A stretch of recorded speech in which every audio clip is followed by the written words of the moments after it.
La une de Jeune Afrique avec cette semaine l'armée malienne. Quel bilan tirer pour elle de 2 ans de transition? C'est l'une des questions auxquelles répond Benjamin Roger, journaliste à Jeune Afrique. Il est interrogé par Norbert Navarro.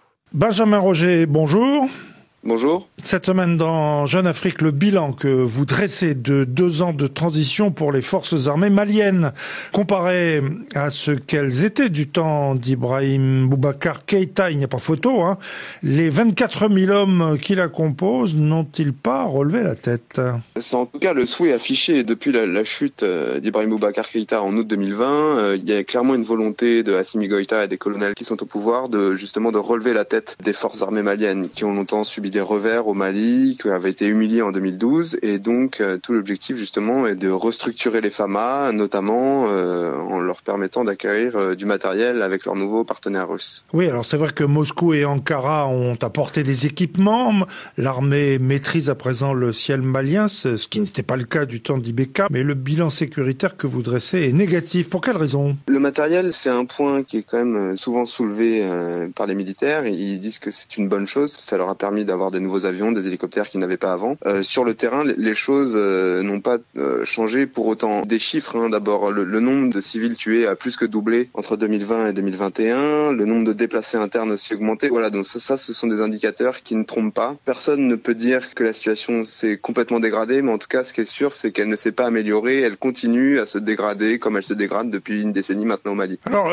se pose aussi la question du nord du Mali. Il y a 11 jours, les Touaregs ont annoncé leur intention de fusionner en une seule entité politique et militaire. Alors bon, au-delà de l'effet d'annonce recherché, que pourrait-il se passer à présent, selon vous? C'est toute la question. Certains estiment que cette fusion est d'abord un moyen pour les groupes Touareg, armées Touareg qui forment la CMA, de montrer les muscles à Bamako à un moment où le processus de paix est complètement à l'arrêt, où le dialogue entre ces groupes et les autorités de transition est rompu. Et de l'autre, il y a aussi, certains le pointent, la volonté de certains au sommet de l'armée malienne, et notamment parmi les colonels au pouvoir, de reconquérir le nord qui échappe à l'autorité de Bamako depuis plusieurs années et de régler des vieux comptes avec ces groupes armés Touareg. Alors, plus globalement, en fait de lutte contre le terrorisme, le groupe russe de paramilitaires Wagner n'a donc pas fait mieux que Barkhane. Vous écrivez même que les Russes